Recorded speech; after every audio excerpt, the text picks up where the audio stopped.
Hoy es martes 27 de marzo del año 2018, son las 7 p.m. hora de México y hoy vamos a continuar con la cuarta clase de este curso, las creencias en el budismo, y vamos a continuar hoy día estudiando el Brahmajala Sutta. Hoy día a la mañana ustedes estudiaron el Tita Yatana Sutta, Sí. ¿no? Entonces, a ver si me puede dar una sinopsis en un minuto.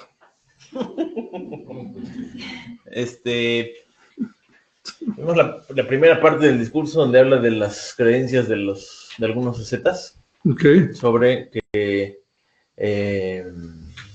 las experiencias agradables, desagradables y neutras vienen de alguna situación del pasado. Otras vienen porque son creación de Dios y otras no tienen condiciones ni causas. ok. Entonces el Buda cuestiona a los ascetas si debido a que las cosas vienen del pasado es que ellos y hacen el listado de las transgresiones éticas que son los preceptos pero transgredidos.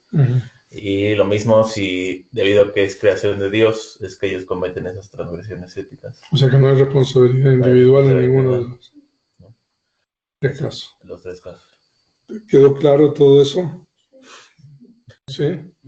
Pues bueno. Ok. Entonces, sí, porque esas son precisamente cuando en la clase número 2 vimos las concepciones erróneas fijas que niegan la eficacia de las acciones. Esos tres ejemplos son, digamos, casos de una concepción errónea fija, ¿no? De que uno comete transgresiones éticas porque está determinado, ya sea por las acciones pasadas, porque hay un ser creador que a uno le está, digamos, haciéndole hacer eso, y también porque no hay causa. Ok. Entonces, muy bien. Entonces, en la clase de ayer nosotros estudiamos la primera parte del Titayana Sutta y llegamos hasta el párrafo, creo que número 29, sobre las especulaciones del pasado. Nosotros explicamos ayer de que este sutta se origina por estos dos ascetas que venían siguiéndolo al Buda, y uno de ellos lo elogiaba y el otro lo criticaba. Entonces el Buda les pregunta el tema de discusión de los bhikkhus, y entonces el Buda después le dice de que, bueno, cuando al Buda lo elogian por la virtud o por la ética, en realidad lo están elogiando por algo muy trivial, insignificante. Pero en realidad a él habría que elogiarlo por, digamos, estos dhammas tan profundos que él ha descubierto y que ahora nos va a explicar. Entonces,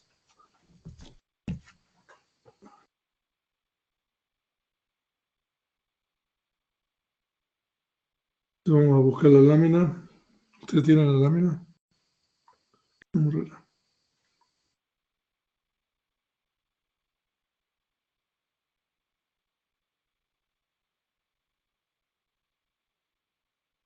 Ahí.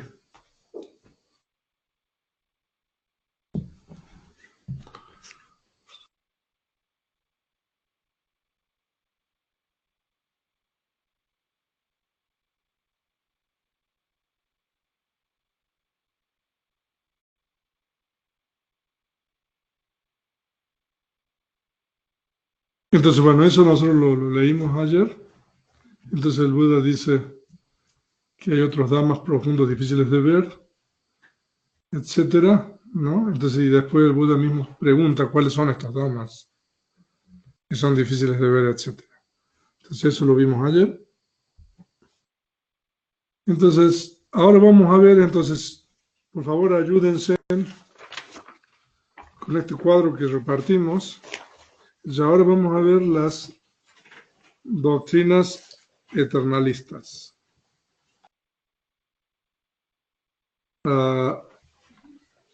Hay 4 doctrinas eternalistas.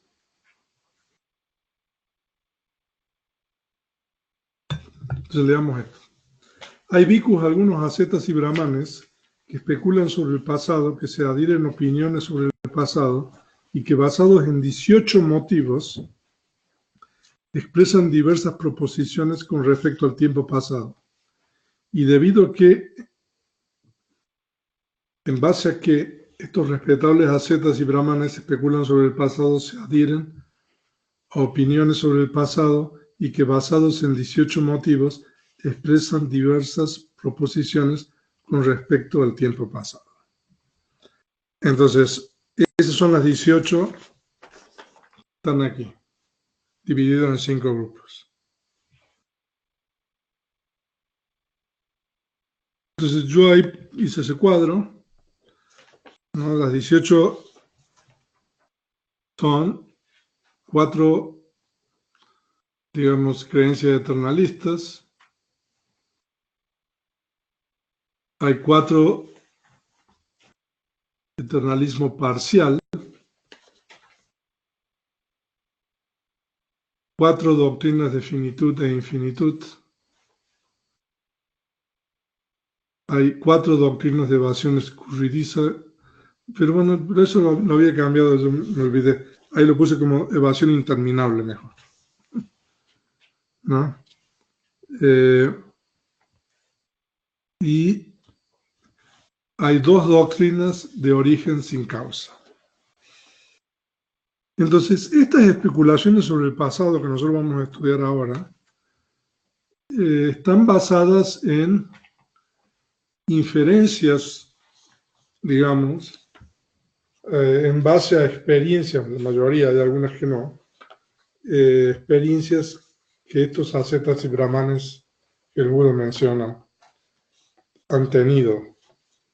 La mayoría de estas son experiencias meditativas. Ahora vamos a ver. Entonces, el número 30. Entonces, hay bhikkhus. Como es lenguaje directo esto, entonces el Buda siempre dice bhikkhus, evocativo, monjes, ¿no? Hay bhikkhus, algunos ascetas y brahmanes que son eternalistas y que por 4 motivos proclaman que el ser y el mundo son eternos, y debido a que, en base a que estos respetables ascetas y brahmanes eternalistas basados en 4 motivos proclaman que el ser y el mundo son eternos. A ver, necesito apoyarme con la traducción.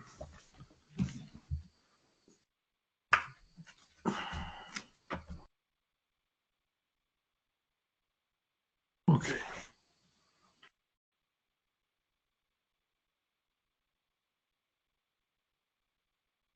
Ahora, aquí cuando hablamos del ser y el mundo, o sea, nosotros tenemos que ser muy preciso qué se entiende por eso. En realidad, el ser y el mundo son los 5 agregados, ¿no? Los 5 agregados, a ver, ¿quién me dice cuáles son los 5 agregados? ¿Cómo? Mente, materia, Sí. sensación, percepción. No.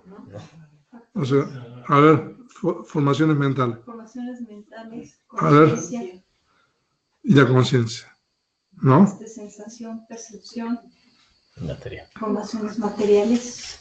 Ya. Ok. O sea, el orden normalmente es Rupa Kanda, agregado material, Vedana Kanda, agregado de la sensación, Sanya Kanda, agregado de la percepción, Sankara Kanda, agregado de las formaciones mentales, y Vijnana Kanda, agregado de la conciencia. Ahora, los agregados, a ver, les voy a preguntar a ustedes. ¿Qué es lo que incluye? ¿Por qué se denominan agregados? A ver, ¿qué es lo que incluyen los agregados?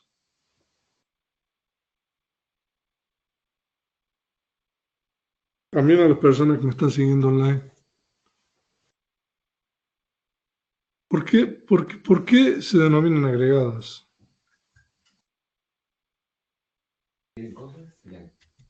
Pero no son agregados de la adherencia aquí, son agregados. ¿No? Se agregan a objetos. No, en realidad el término de traducción agregado es, o sea, Kanda es un grupo, ¿no? O sea que es, pero, ok, a ver si alguien me está contestando aquí. Son un montón de cosas que forma el ser, Fernando de la Torre. Ok, pero la pregunta es,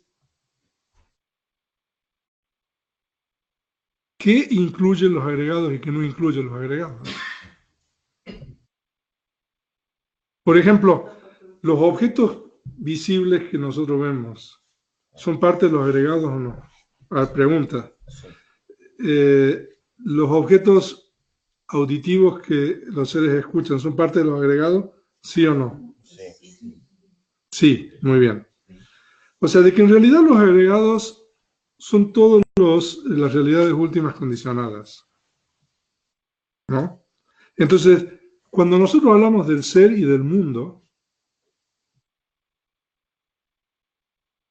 en realidad estamos hablando de los 5 agregados, de acuerdo con el comentario.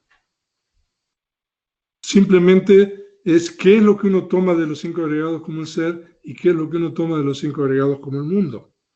Por ejemplo, si yo tomo los 5 agregados míos como el ser, entonces yo puedo tomar los 5 agregados de los demás, aquellos que tienen 5 agregados, ¿no? Como el mundo, ¿no? Entonces el comentario explica que desde el punto de vista de entidades, de realidades últimas, son las mismas, el mundo y el ser. Simplemente es qué es lo que uno toma de los agregados como ser y qué es lo que uno toma de los agregados como el mundo. O sea, eso es importante tener en cuenta. Entonces voy a leer lo que el comentario dice sobre los agregados, el ser y el mundo para... Ahora, de acuerdo, el comentario del Brahmayala Sutta, ¿no? Buddhaghosa. Ambos términos, Atta, ser y Loka, mundo, se refieren indistintamente a los 5 agregados. El subcomentario, o sea, explica que cuando los 4 agregados mentales se toman como ser, Atta, el agregado material se toma como Loka, mundo. O sea, de que si nosotros tomamos, digamos, la sensación, la percepción, formaciones mentales y conciencia como ser, entonces el otro agregado que falta lo tomamos como mundo. Cuando un agregado se toma como Atta, como ser, los 4 agregados restantes se toman como Loka, mundo. Y cuando los 5 agregados de uno mismo se toman como Atta, los 5 agregados externos se toman como mundo, como Loka, ¿no? Entonces, en realidad, cuando nosotros hablamos del ser y del mundo, estamos hablando de los 5 agregados, que son todas las realidades últimas condicionadas. ¿Ok? ¿Está bien? Bueno, porque para ir definiendo las cosas desde ahora. ¿Por qué son agregados? No entiendo. Ahora, para que sea agregado, hay un sutta que está por ahí traducido, el sutta de los agregados. Tiene que tener ciertas... Un dhamma tiene que responder a ciertas preguntas. A la mañana también. Afirmativamente. Sí, mañana. Pues si no, los vamos a... O sea, que sea pasado, presente y futuro. Es una cosa que tiene que cumplir como condición. Que sea interno o externo, etcétera, etcétera. Si quieren, véanlo mañana, es sutta de los agregados. ¿Eh? Entonces, cualquier dhamma que responde a esas preguntas afirmativamente se denomina agregado, ¿no? Ahora, pero sí, el tema de por qué se denomina un agregado es un tema interesante, ¿no? Porque, por ejemplo, la forma que en la vida normalmente se habla de la mente y la materia, como los componentes del ser, es mucho más fácil de entender, ¿no? ¿Por qué se distingue, digamos, por ejemplo, el agregado de la sensación del agregado de la percepción? Son, digamos, factores, cosas importantes, pero, o sea que nosotros tenemos sensación, percepción y formaciones mentales, ¿no? Y la conciencia, ¿no? Y la materia está bien, pero ¿por qué la sensación, la percepción y las formaciones mentales, ¿no? Se ponen en un grupo, ¿no? Pero bueno, mañana tiene tarea. Ok.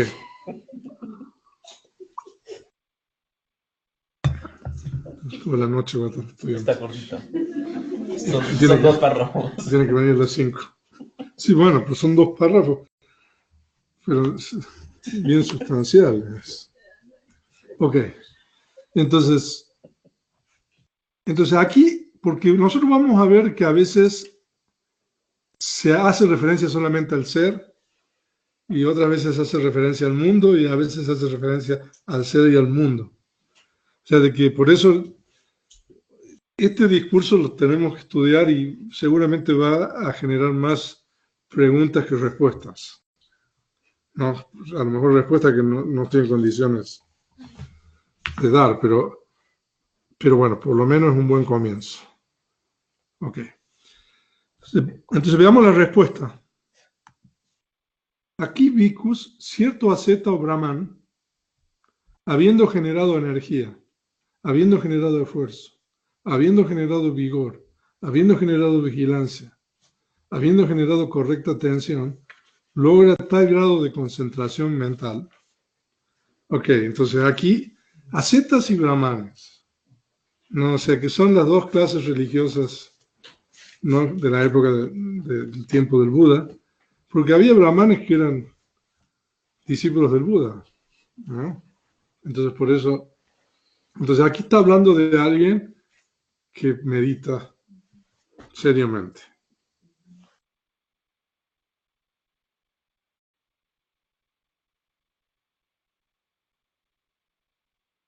Con la mente así concentrada, recuerda muchas existencias pasadas, a saber, 1 nacimiento, 2 nacimientos, 3 nacimientos, 4, 5, 6, 5, 10 nacimientos, 20 nacimientos, 30 nacimientos, 40 nacimientos, 50 nacimientos, 100 nacimientos, 1000 nacimientos, 100.000 nacimientos, varios cientos de nacimientos, varios miles de nacimientos, varios cientos de miles de nacimientos. Falta una S.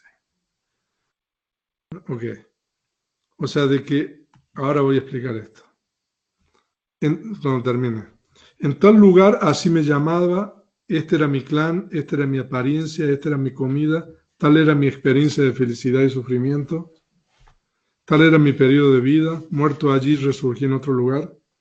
En ese otro lugar así me llamaba, este era mi clan, esta era mi apariencia, esta era mi comida, tal era mi experiencia de felicidad y sufrimiento, tal era mi periodo de vida, muerto allí resurgí aquí.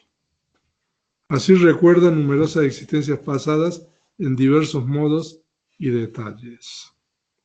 Ok. Ahora.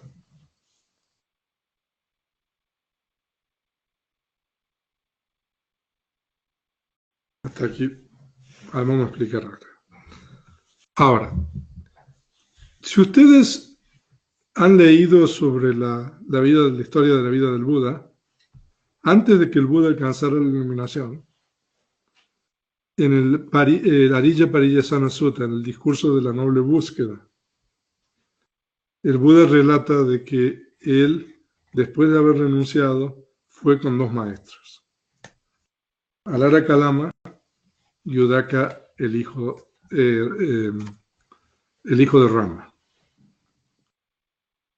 y con él aprendió dos tipos de meditaciones de la esfera inmaterial, ¿no? De la base de la nada y la percepción y no percepción. La tercera y la cuarta meditación. Ahora, para que una persona alcance esas meditaciones, se requiere primero haber alcanzado las llanas o las absorciones de la materia sutil. O sea, de que esos pasajes que nosotros tenemos en el Majjhima Nikaya, la colección media de los maestros a los que el Buda recurrió y aprendió esas meditaciones, son, digamos, una prueba fehaciente de que en la época del Buda los ascetas tenían maestría en todo el sistema de las llanas o de las absorciones. ¿Qué es eso? Unas llanas. Ahora voy a explicar. ¿Okay? Entonces, eso es una evidencia canónica que nosotros tenemos de que en esa época, en realidad, había mucha gente o había gente, ¿no?, que había logrado eso. Porque para alcanzar esas absorciones de esos dos maestros, Alara Kalama y Udaka, el hijo de Rama, hay que tener maestría en las absorciones o las llanas de la materia sutil. ¿Ok? Ahora, entonces, por eso ahora voy a explicar acerca un poco de eso, que es los dos sistemas de meditación que hay en el budismo. El sistema de Samatha Bhavana, que se llama, que es el desarrollo de la tranquilidad, y Vipassana Bhavana, que es el desarrollo de la introspección. Ahora, Samatha Bhavana, el desarrollo de la tranquilidad, es una meditación que existía, como nosotros podemos ver, antes del Buda. Probablemente eso venía de la civilización del Valle del Indo, ¿no? Ese tipo de meditaciones, que antecede, digamos, a la civilización del Buda por mucho tiempo, ¿no? Por 2000 años o más, ¿no? Entonces, esas meditaciones, la práctica de la tranquilidad, el Buda la adopta dentro de su enseñanza, ¿no? Y no solamente el Buda la adopta, sino que la sistematiza y la explica como ningún otro sistema filosófico religioso antes o después del Buda. O sea, ustedes no van a encontrar como la explicación de la meditación de tranquilidad como está, digamos, en el budismo. No obstante, es común a otras creencias religiosas esta práctica de la meditación de tranquilidad, ¿no? Porque yo no conozco ningún sistema filosófico religioso en donde toda la meditación de tranquilidad esté explicada desde la perspectiva de los discursos y de la perspectiva de la Abhidhamma, como está en el Canon Pali, por ejemplo, o en los comentarios. Entonces, lo que el Buda hace es tomar esa práctica y la utiliza, digamos, pero no como un fin en sí mismo, sino como un medio para desarrollo de la concentración, porque la meditación de tranquilidad permite alcanzar la concentración más elevada, ¿no? Y entonces el Buda toma ese sistema de meditación de tranquilidad, lo explica, lo sistematiza, como un medio para el desarrollo de la concentración, para cuando uno ha desarrollado suficiente concentración, entonces el individuo puede pasar al otro sistema que es eso propio del budismo, que es Vipassana Bhavana, que es el desarrollo de la introspección. Entonces, eso es más o menos un poco lo que el Buda hace, ¿no? Ahora, el sistema de la meditación de tranquilidad es un sistema que consiste en escoger a priori un objeto de meditación establecido, ¿no?, de acuerdo al temperamento del individuo, ¿no? Se dice de que hay distintos tipos de temperamentos basados en la conciencia de reconexión de los individuos, ¿no? Hay 6 tipos de temperamento, entonces, de acuerdo al temperamento, que se puede saber de acuerdo a la forma que las personas caminan o actúan, o sea, hay distintas formas de comprender los temperamentos. Normalmente, en la tradición Theravada, los maestros de antaño asignan a sus alumnos objetos de meditación adecuados al temperamento del alumno, ¿no? Y esos objetos generalmente son conceptos, ¿no? Porque el desarrollo de la concentración se logra a su máximo grado por medio de objetos que son conceptos, no realidades últimas, ¿no? Sí. ¿Puede ser como la respiración? Sí, ahora voy a explicar algunos de los objetos de la meditación tranquila. Y tradicionalmente hay 40 objetos de meditación de tranquilidad. Y dependiendo del tipo los objetos estos se dividen en grupos diferentes, ¿no? Entonces, de acuerdo al tipo de objeto es el nivel de concentración que la persona puede alcanzar. Y uno de los objetos es los discos, estos famosos que se llaman kasinas en Pali. Bueno, ya después voy a sacar uno. Y otros objetos, por ejemplo, la respiración. La respiración puede usarse como meditación de tranquilidad o como meditación de introspección. Entonces, la respiración también es un tipo de objeto de meditación de tranquilidad y entonces hay distintos tipos de objetos que pueden utilizarse para el desarrollo de la meditación de tranquilidad. Y dependiendo del tipo de objeto es el grado de concentración que se puede alcanzar,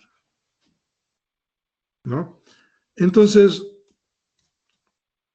en el capítulo 9 del Compendio de la Abhidhamma hay un cuadro, en la página 311, donde están los 40 objetos y el tipo de concentración alcanzable por medio de cada uno de estos objetos, ¿no? Entonces, ahora, para poder recordar las vidas pasadas, se necesita un objeto que permita alcanzar hasta la cuarta o la quinta llana o absorción. Ahora, ¿qué son las llanas o qué son las absorciones? Ahora, por ejemplo, el disco es un tipo de objeto de meditación. Aquí nosotros tenemos un casino azul, ¿no?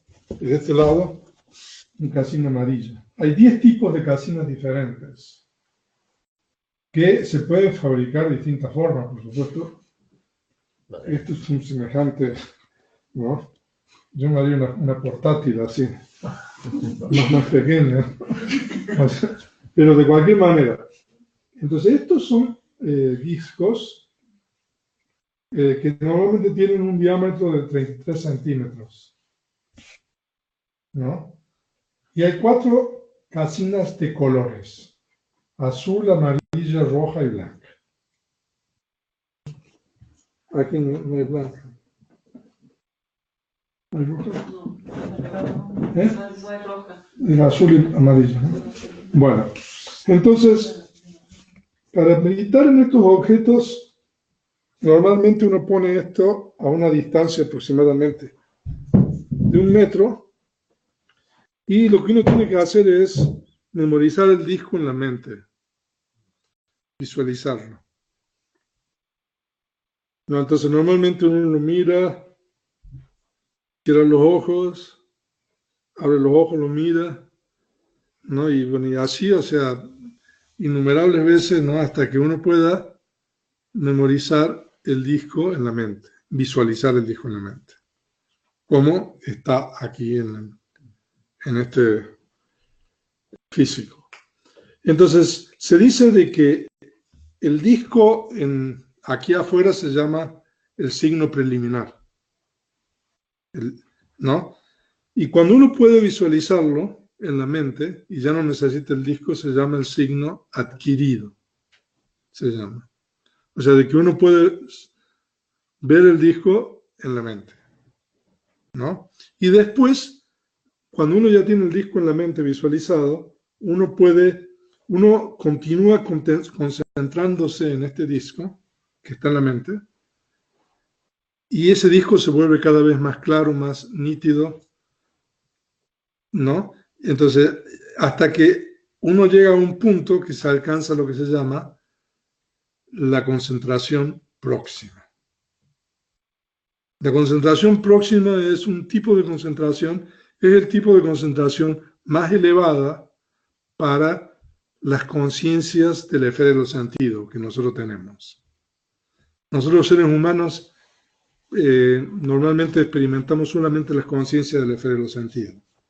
Entonces la concentración próxima es un tipo de concentración asociada con una conciencia de la esfera de los sentidos en la cual los impedimentos se suprimen.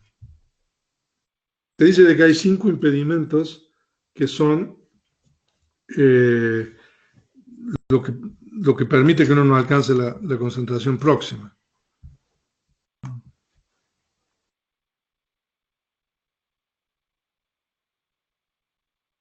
El deseo sensual, la mala voluntad o la aversión, el sopor y la somnolencia, la preocupación, la agitación y la duda. Esos son los 5 impedimentos.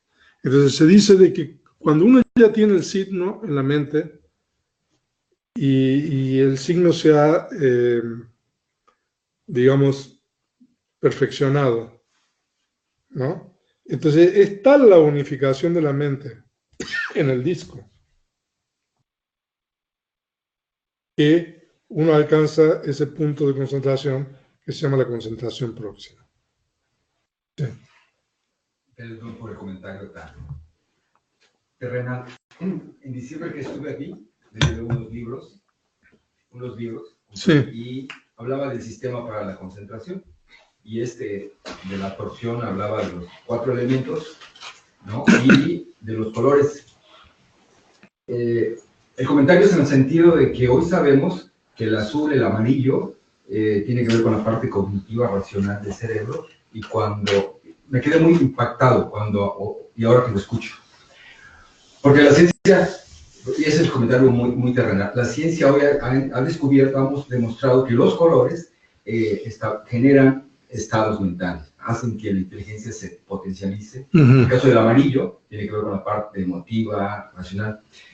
Y leyendo su libro, que ha traducido, cada vez me sorprende más cómo el Buda, 2000 años atrás, él ya se adelantó bastante. Empezó a darle a la mente una importancia trascendental en la vida del hombre y la humanidad. Y ahora que lo escucho en cuanto a los colores, pues sí. Y yo lo manejo con mis estudiantes cuando les pido que cierren los ojos y vean el azul. Obvio que no lo van a ver nunca. No lo van a ver nunca. Ustedes lo pueden ver. Necesita todo un ejercicio. Claro, o sea, imagínense, o sea, es como memorizar, por ejemplo, un verso, un párrafo, ¿no? O sea, uno lo memoriza de una manera, es lo mismo, esto uno lo visualiza, es memorizarlo en la mente, ¿no? Y verlo en la mente, o sea, a veces, o sea, uno ve en la mente imágenes de personas, ¿no?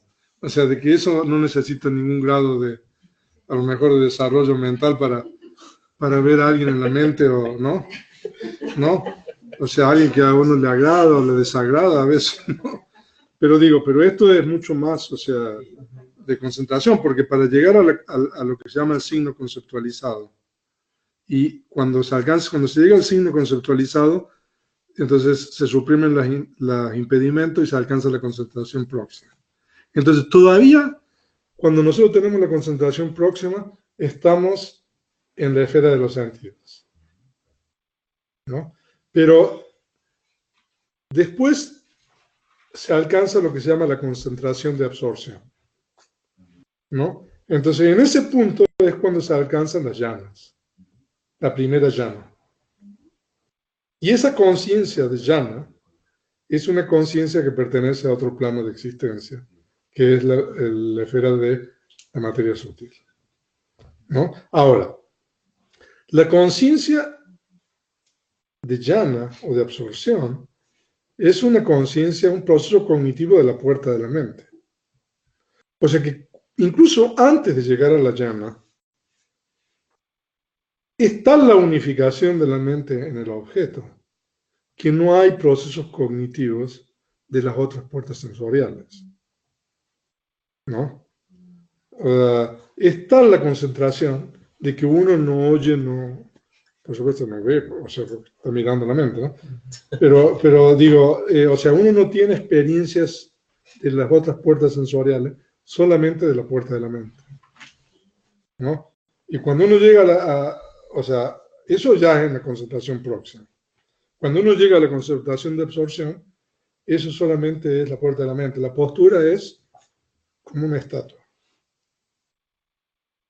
¿no? Porque es tal el grado de desarrollo de la mente, es tal el grado de concentración, que la postura, o sea, porque yo le explicaba hoy a la mañana, que, o no sé a qué hora, que la mente produce no solamente propiedades materiales, sino que sostiene la postura. Entonces, mientras más desarrollada la mente, más fácil es mantener la postura, ¿no? La postura es como una pluma, digamos, ¿no? Sí. Quiero decir, esto de que se deja de tener procesamiento cognitivo en las otras puertas, yo creo que no es tan difícil de entender, digamos, a un nivel mundano y nada que ver con ese estado de concentración. Uno en la vida cotidiana de repente está tan absorto en un pensamiento que no se entera de algún ruido o no se entera de algún olor, que ahí está, pero uno está tan absorto en sus divagaciones que deja de tener información del otro, ¿no? Pero claro, esto es... Claro, cuando uno está, digamos, sí, es así también. Nada más que este es por una cuestión... Sí, o sea, esto es, claro. Entonces se dice que cuando uno alcanza la primera llana, la primera absorción, entonces llanas se denomina porque es una intensa concentración, digamos, en el objeto. No, hay distintas etimologías, pero en eso no vamos a entrar. Entonces, se dice de que uno alcanza la primera llana. Y la primera llana tiene 5 componentes de llana, que son la aplicación inicial, la aplicación sostenida, el regocijo, la sensación de placer y la concentración o unificación de la mente. Entonces, se dice de que son, ¿cómo? Alegría. Alegría. Sí, bueno, sukha es placer, sí. Bueno, es Vedana. Porque regocijo es un factor mental. O sea que, entonces se dice de que esas conciencias se llaman Sobanacheta, en Pali, que son conciencias sublimes. ¿No? Son conciencias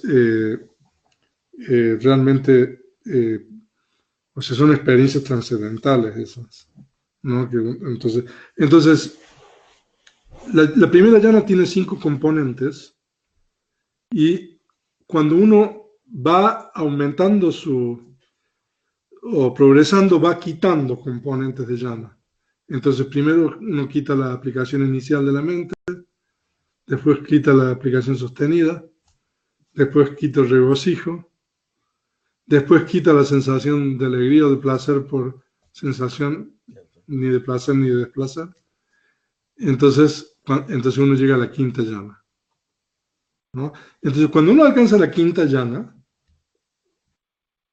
uno está en condiciones de poder tener esos poderes o esos conocimientos directos. Entonces se dice de que cuando uno alcanza el proceso cognitivo de la quinta llana, la persona, el practicante o la zeta que sea, hace una resolución, ¿no? Entonces hay distintos tipos de conocimientos directos, ¿no? Entonces, de acuerdo a la resolución que este individuo hace, es el tipo de conocimiento directo que tiene. Entonces, en este caso de estos ascetas, que está relatando el Buda, están llegando hasta esta quinta llama, están ejerciendo estos conocimientos directos y de recordar, digamos, las vidas pasadas, ¿no? Entonces, es gente que está espiritualmente, ¿no? Muy, muy avanzada, porque han alcanzado este desarrollo, ¿no? Sí. No entiendo el concepto de resolución. Resolución significa de una determinación, o sea, de que la persona decide, ¿no? Que, por ejemplo, que yo pueda ver las vidas pasadas. A eso se refiere. Entonces se dice de que, porque cuando uno está en el disco ese, sí, póngalo para que lo vean. Ese otro amarillo también. La de madera ya no. Ese no está de madera. Entonces, porque cuando uno está en estado de llana, no es posible hacer una resolución, porque es un proceso cognitivo que está tomando solamente ese objeto. Entonces uno tiene que volver a un proceso cognitivo de la esfera de los sentidos, ¿no? Entonces ahora, esta narrativa que nosotros tenemos se refiere a este tipo de ascetas que tienen, digamos, esos poderes. Entonces, es tal, digamos, el poder, digamos, de su práctica, que pueden, digamos, tener, digamos, este tipo de remembranzas o recordar, digamos, las vidas anteriores, ¿no? Por tanto tiempo, ¿no? O sea, que hay gente, o sea, que ¿quién tiene eso? Ya menos. Ya casi. Entonces, y ahora entonces, en base a la experiencia meditativa que tiene, ¿no? Y que él vio a través de su propia experiencia, esta persona vio a través de su propia experiencia esa sucesión de existencias, cientos de miles de vidas, ¿no? Entonces, allí hay una continuidad, ¿no? Pero también, entonces, ¿cómo se dice? Interpreta erróneamente esa continuidad por una unidad, ¿no? Por eso dice que el ser y el mundo son eternos, ¿no? Porque, o sea, él es lo que está ahora y él, ¿no?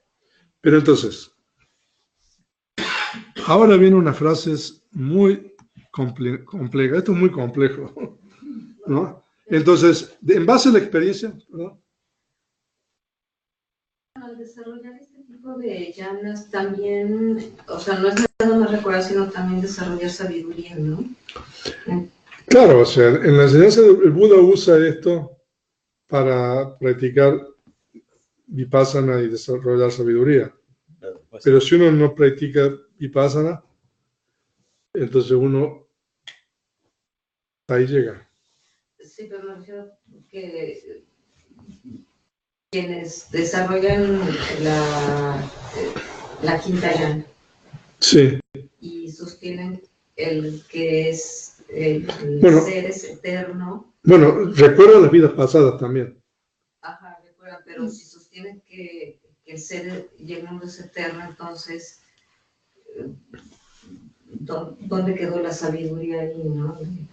Bueno, o sea, es una, ¿cómo se dice? Una interpretación errónea de la experiencia, de acuerdo con el Buda, ¿no? Es eso. ¿No? Pues ahí todavía no hay sabiduría, en el sentido de lo que se Bueno, tiene o que sea, pasar. hay sabiduría en todos esos estados de recordar la vida pasada. Por supuesto que la hay, ¿no? O conocimiento. Y también hay sabiduría en las llanas, ¿no? Pero donde no hay sabiduría es en la interpretación errónea de la experiencia, ¿no? Pero seguramente estos tienen más sabiduría que nosotros, Seguramente. ¿no? Entonces alguien que puede tener el desarrollo de las 5 llamas, o sea, ese nivel, puede resolver cualquier tipo de cuestión. Aquí en este caso, está, en el ejemplo, obviamente es lo de las vidas pasadas. Sí, hay 5 tipos de... El origen del mundo. No, eso no. Hay 5 tipos de conocimientos directos. El ojo divino, el oído divino, multiplicarse, andar por el aire, andar por el agua, o sea, ver seres en otros planos, pero no saber el origen del universo. No, Entonces no No. me sirve. no, Pero si no practican vipassana no pueden ver la impermanencia. no.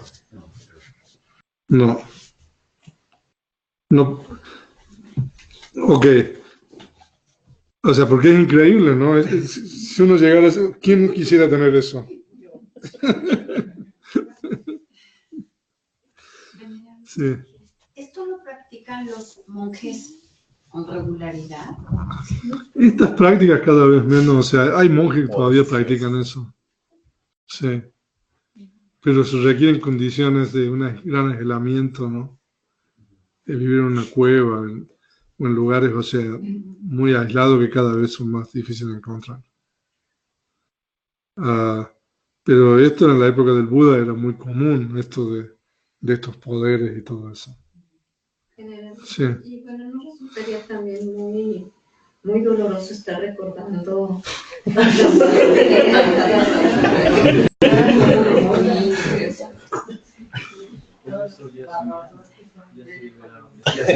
Bueno, si uno está espiritualmente avanzado, entonces uno ve dukkha y un sufrimiento, ¿no? En todo eso. Pero hay esta gente que tiene esta interpretación errónea que piensa que uno es eterno, que quiere seguir, ¿no? Entonces, en base a esa experiencia, este individuo dice, el ser es eterno y también el mundo. Estéril. Estas palabras, o sea, firme como un pico de montaña, firme como un pilar. Ahora voy a explicar eso. Y estos seres andan, transmigran, mueren, reaparecen. El ser y el mundo existen como eternos.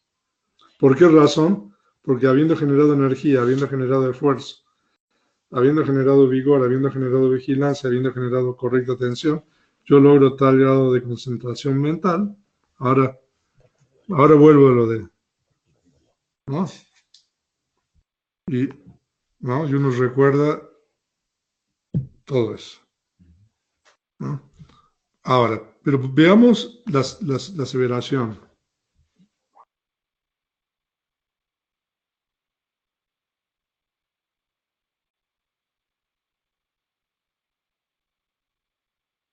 Entonces, hay una interpretación de esa continuidad al recordar la asociación de la vida pasada como una identidad,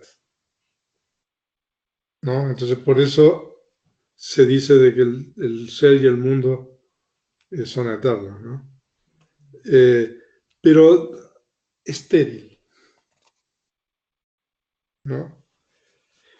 Estéril significa que ni el ser ni el mundo tienen capacidad de reproducirse. ¿No? De acuerdo con la explicación del comentario. Estéril es la traducción del término banjo, o sea que es estéril. O sea, eso no está bien traducido ese término. significa que carece de poder generativo. O sea, de que tanto el ser como el mundo carecen de poder generativo.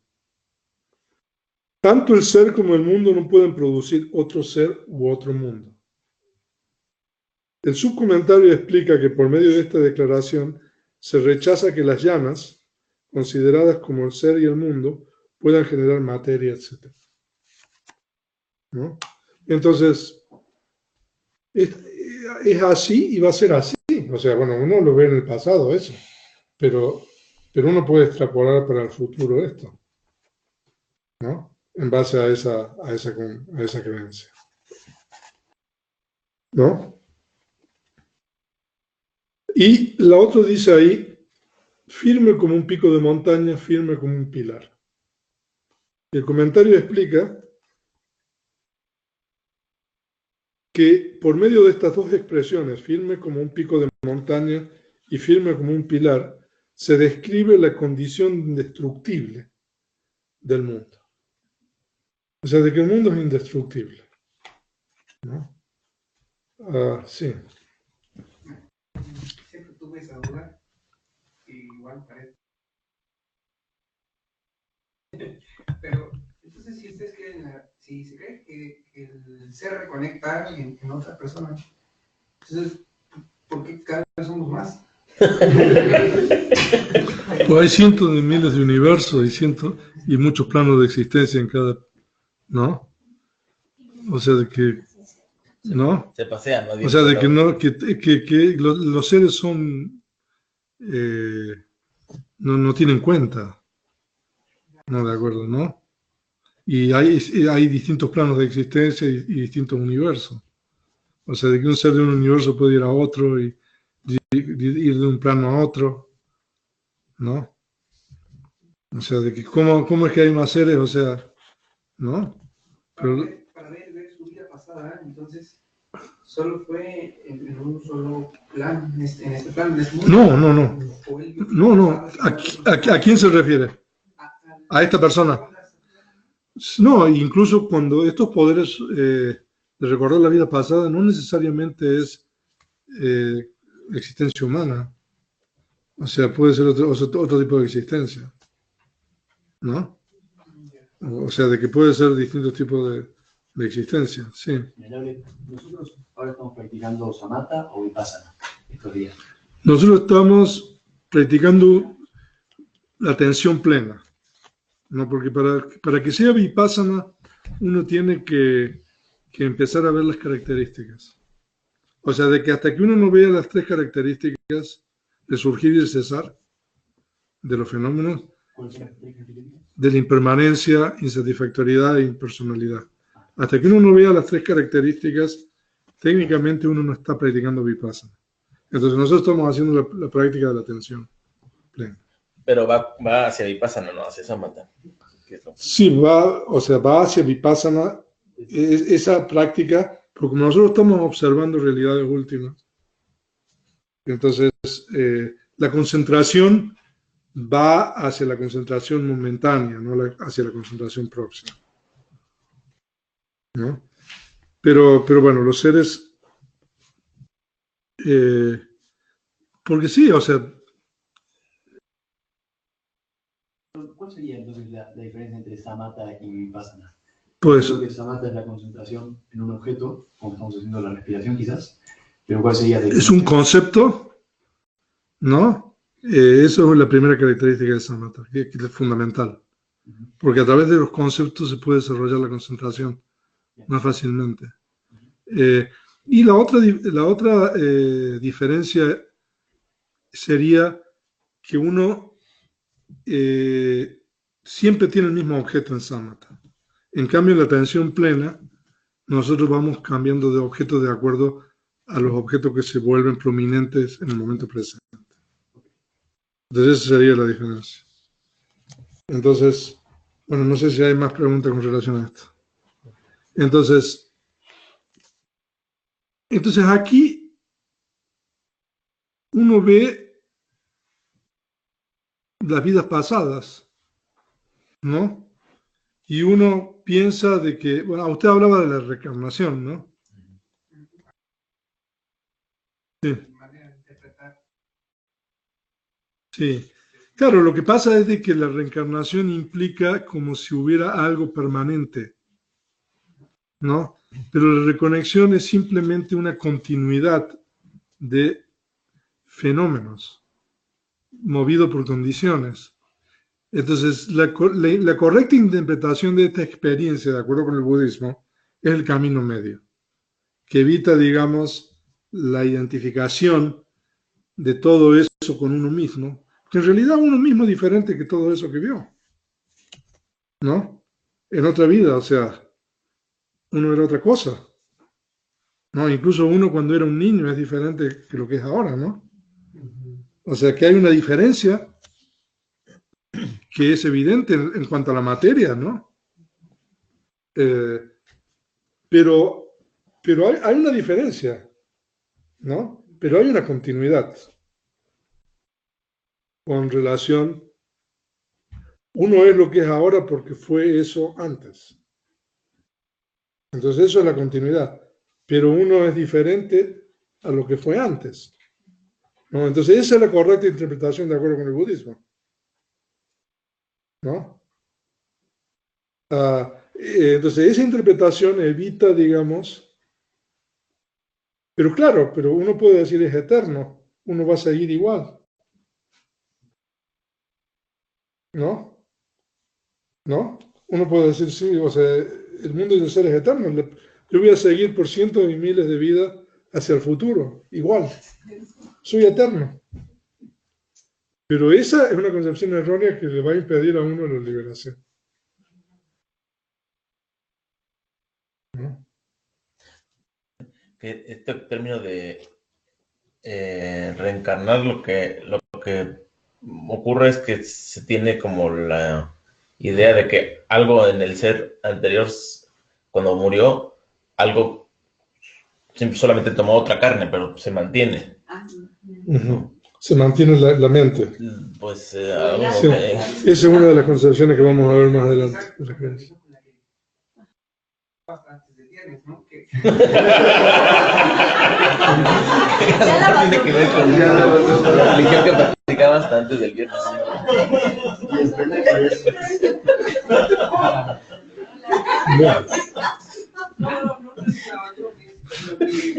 El consciente no hay cosas que no conocía, ¿no? Entonces, creo que sí tiene que ver parte con eso. Yo creía que Ronaldo me había dicho, pero sí, o sea, si uno le pregunta dónde está el alma, ¿cómo lo define uno? ¿No?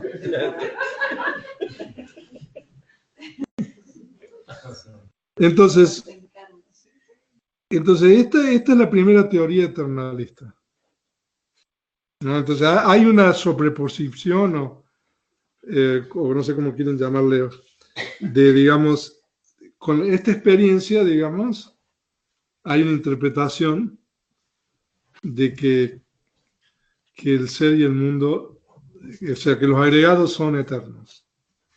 No obstante, o sea, uno ve que los agregados van cambiando, pero uno ve que los agregados continúan, ¿no? Entonces, es como si uno le da un poco más de importancia a la continuidad, ¿no?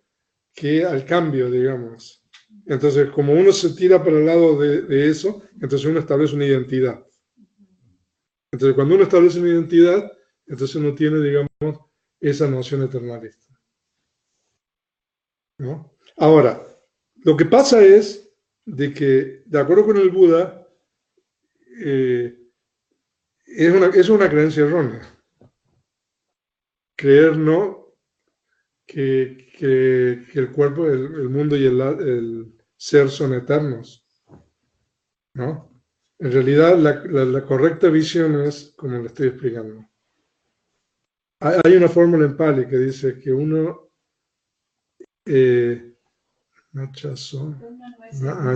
uno no es el mismo, tampoco es otro. Nachazo, nachaño. ¿No? Uno no es el mismo, pero tampoco es otro. ¿No? Ok.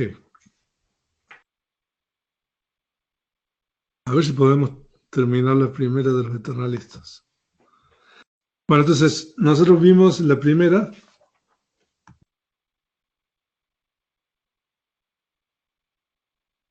Entonces, los 4 casos de eternalismo, el segundo es igual que el primero, pero estos ascetas pueden recordar 10 eones de contracción y expansión del universo. Entonces, con relación a los eones,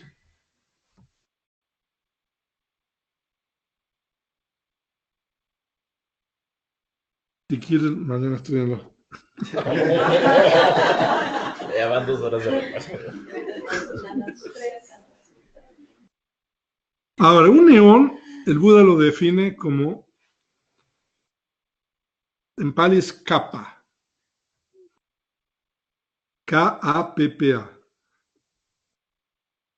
Es un periodo muy largo de tiempo que no puede ser calculado en años, siglos, milenios o cientos de milenios. Es solo posible dar un símil, dice el Buda. Suponga que hay una montaña de roca sólida, 7 millas de alto, 7 millas de ancho y 7 millas de largo. Y que un hombre cada 100 años fuera a flotar esa montaña solo una vez con una tela muy fina de seda. Más rápido desaparecería esa montaña por este método antes que haya pasado un eón. Un eón. Sí. Y eso se refiere generalmente a un gran eón. Un gran eón está formado por un eón de contracción y un eón de expansión, ¿no? Que se divide, la expansión se divide en 2. Cuando empieza a expandirse y cuando termina de expandirse, y la de contracción se divide en 2. Entonces son 4 eones, lo que es un gran eón, ¿no? De acuerdo a los textos, ¿no? Entonces, mañana lo estudio. El Buda ya hablaba de esta teoría de la expansión y contracción del universo. Sí, o sea, el Buda habla de cómo, digamos, el universo se destruye, ¿no? Al final, por ejemplo, de estos eones, y después se vuelve a crear nuevamente el universo. ¿Pero ese conocimiento fue del Buda o ya venía antes con el conocimiento de las llanas? No, yo creo que esto es conocimiento del Buda, de la omnisciencia del Buda. Sí. No, bueno, estos ascetas pueden recordar eso, ¿no? Entonces, el segundo tipo es, uno recuerda aún más, ¿no? Y el tercer tipo, aún más. Digamos, ¿no? Ahora, el Buda mismo, este Buda, recuerda, digamos, cuando él hizo la resolución, ¿no? Cuando era ante un Buda anterior en convertirse en Buda. Entonces, aquí tengo un cuadro de cuánto tiempo pasó, ¿no? Desde el Buda anterior, el Buda número 4, que tenemos Dipankara. Entonces aquí usted puede ir sumando por la mañana. Pero Y en vamos una a dar hora. la clase cuando entren en llana. Primero entran en llana y después Primero que eso. Entonces, para hacerlo más rápido. ahora, entonces nosotros aquí tenemos que los 3 primeros casos de la doctrina eternalista están basadas en experiencias directas, ¿no? A través del desarrollo de las llanas y estos conocimientos directos, en este caso, recordar las vidas pasadas. ¿No? O sea que esto es, o sea, pero hay un cuarto caso, que es el resultado del razonamiento. O sea, de que uno puede, sin haber llegado a todo eso, a través del razonamiento, de adherirse a esta doctrina eternalista. Y se dice, el comentario dice que hay 4 tipos de personas racionalistas. La primera, que es que uno dice algo por la tradición, o porque le enseñaron a uno. O sea, de que... Repiten. ¿Cómo? O sea, uno repite lo que le dijeron los padres o en la sociedad en donde uno nació, ¿no? Que le enseñan ciertas creencias y uno acepta esas creencias, ¿no? Y se adhiere a esas creencias. Ese es el primer tipo. El segundo tipo es alguien que recuerda algunas vidas, pero no muchas.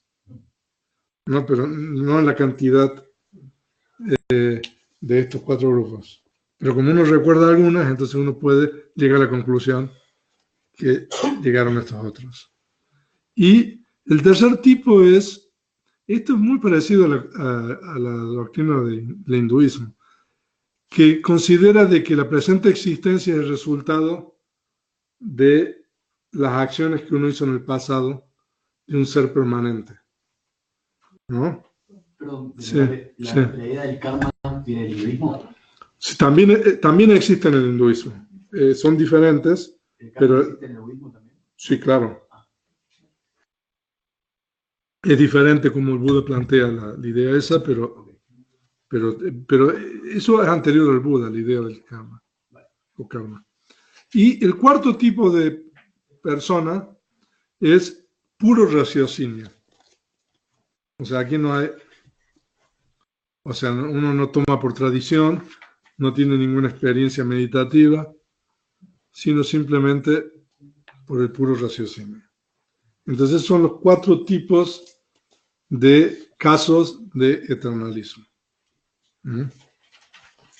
Así que ahí ya tenemos algunas concepciones erróneas. Ok, vamos a continuar mañana. Usted ya tiene bastante, ¿no? Pero no sería bueno deletrear tampoco, ¿no? Falta mucho. Pero vamos a llegar. Bueno. Sí, porque lo que pasa es de que lo que sigue es muy interesante. No vaya. Yo creo que todavía pueden. Lo que pasa es de que aquí vamos a ver un poco toda la cuestión del teísmo. O sea, aquí Bhikkhu Bodhi, porque el eternalismo parcial es un poco la historia bíblica, ¿no? Muy similar. Por eso, y eso tiene que ver con el Aganya Sutta, que es el discurso del origen del universo. Hay 2 pasajes aquí en el Ramayana Sutta que son idénticos que en el Aganya Sutta. El Buda relata un poco la idea de por qué hay seres que creen que han sido creados por otro, ¿no? Entonces, por eso, mañana lo vemos esto. Entonces, porque ya pasó más de 1 hora. Pero bueno, ¿hay alguna pregunta? Sí. Tengo una pregunta que se me vino obviamente. ¿Hay algún sutra que hable acerca del equilibrio? ¿De qué equilibrio? Del equilibrio como el camino del medio. El Buda en algún momento habla. Bueno, el Dhammacakka Sutta, el primer discurso del Buda, el Buda ya habla, la primera vez que utiliza el término Majjhima Patipada, que es el camino medio. Entonces ahí es donde el Buda usa por primera vez el término ese, camino medio, y el camino medio es en realidad el octuple noble sendero, que es lo mismo, que es la práctica de su enseñanza.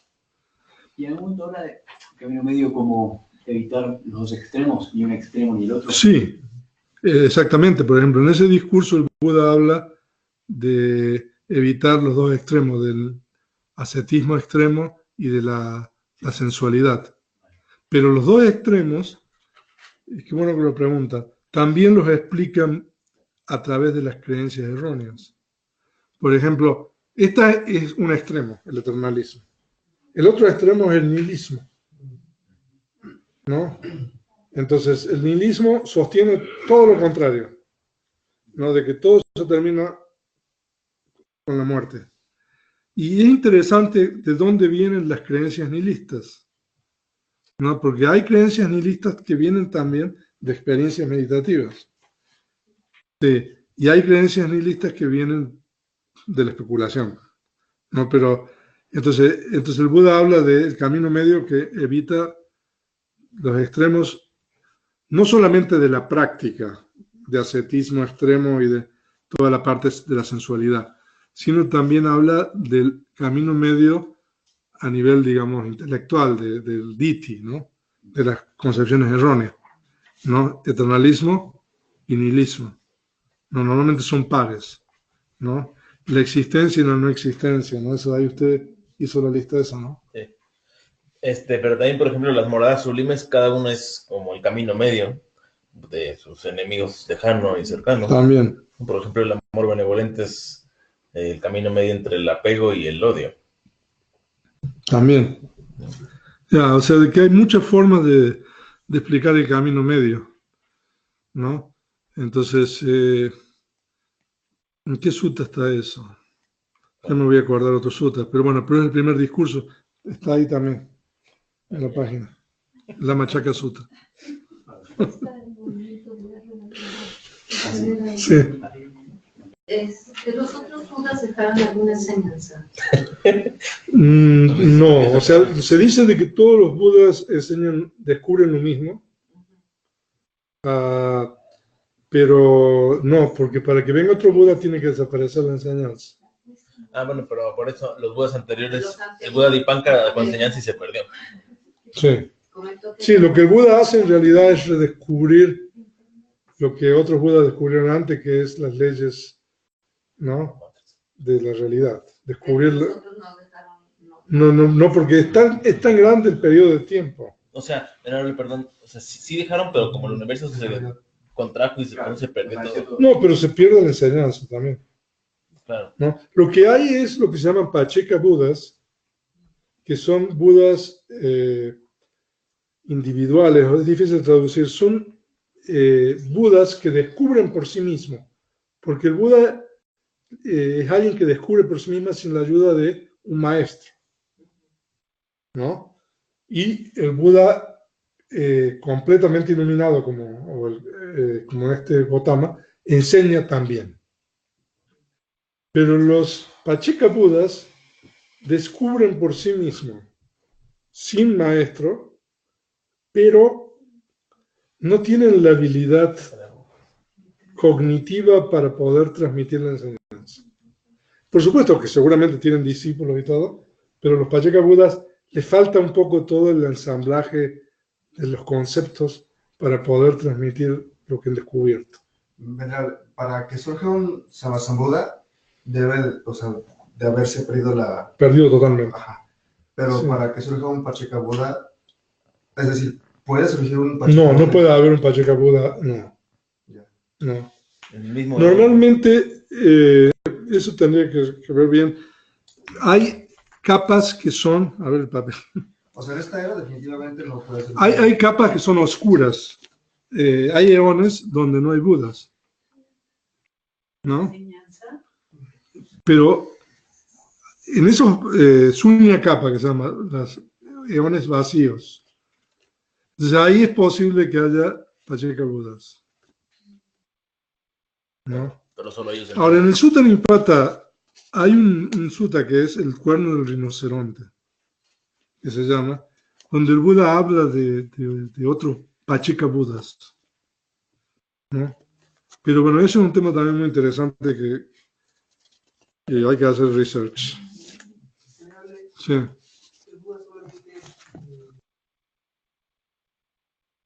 Buda es como un título. Hombre. Sí. Bueno. Otra pregunta, rápidamente. Ya mañana les explico por qué.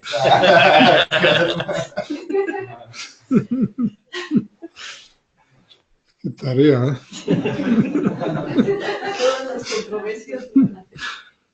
Ok. ¿Qué más? ¿Alguna otra pregunta? Sí. ¿Cuál es la diferencia entre el budismo Mahayana y Theravada? Pues... otra pregunta para mí. Pues el budismo Theravada se adhiere al canon Pali, que aparentemente es la lengua que usó el Buda. El budismo Mahayana es posterior, surge posterior, por lo menos más de 5 siglos o 4 siglos antes, después del Buda, ¿no? Entonces son, digamos, todo el ideal del Bodhisattva, muchas cosas se repiensan y se replantean, digamos, en el budismo Mahayana, pero el budismo Mahayana es muy amplio, ¿no? Y eso tiene mucho que ver con la llegada del budismo a la China, ¿no?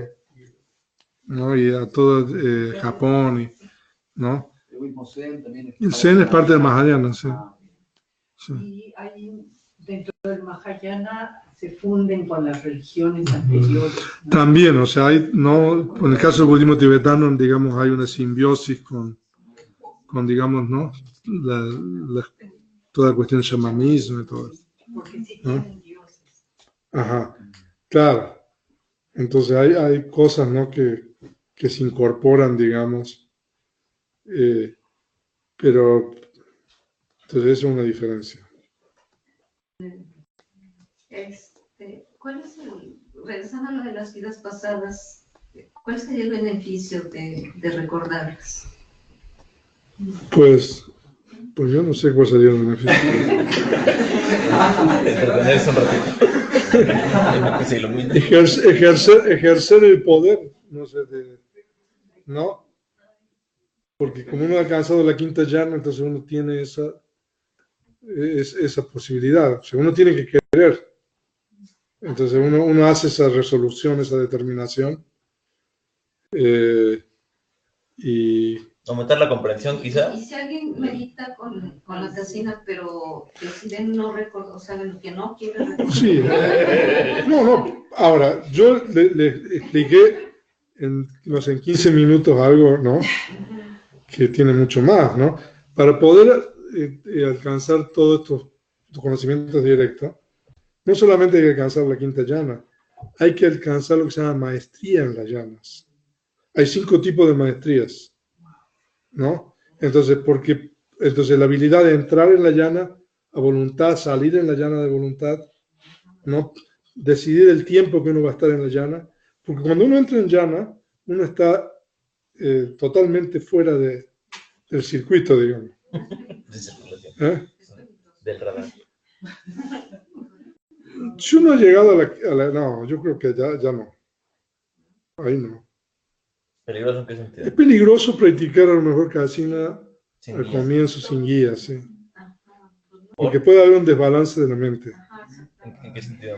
Porque se cultiva la concentración en detrimento de otras facultades. ¿No? Por eso nosotros practicamos el otro tipo de meditación, ¿no sé? Para estar seguros, sí. Justo que mencionas eso, hoy tuve un momento en el que perdí por un segundo, perdí un poco la identidad. Y me mareé y dije, uff, ¿quién soy? Y de repente tuve que recordar, soy Marco Buracio, vengo de acá, estoy en el momento O sea, de que hay absoluta concentración. No, de que perdí la identidad y me mareé un poco y dije, para, pasado, futuro, el presente, fue como, estaba tan metido en el ahora que me perdí, me sentí mal. Ajá, se sintió mal. Tuve que ir al baño, mojarme la cara, mirarme al espejo y decir, Marco Buracio. Un concepto nombre, ¿eh? Y ahí como que volví y dije, ok. Volvió a la realidad convencional. O sea, que es reconfortante la realidad convencional. ¿Cómo? Alivia. Sí. Ok. ¿Están todos satisfechos con lo que han estudiado? No sé si en línea hay algo más. Mañana estudiamos entonces el literalismo parcial. Ya vamos a ir avanzando, ¿no? Pero lo que pasa es que el tema que sigue es bien interesante. Dedicarle nada más. Y por eso, o sea, entonces, dedicarlos. No, mañana podemos terminar a lo mejor las especulaciones sobre el pasado. Mañana lo repasamos nosotros. Toda la mañana. 1 hora. Ok. Entonces, si no hay más preguntas, voy a dejar la grabación. Muy interesante la clase. Susana Melegati. Fernando. El linaje.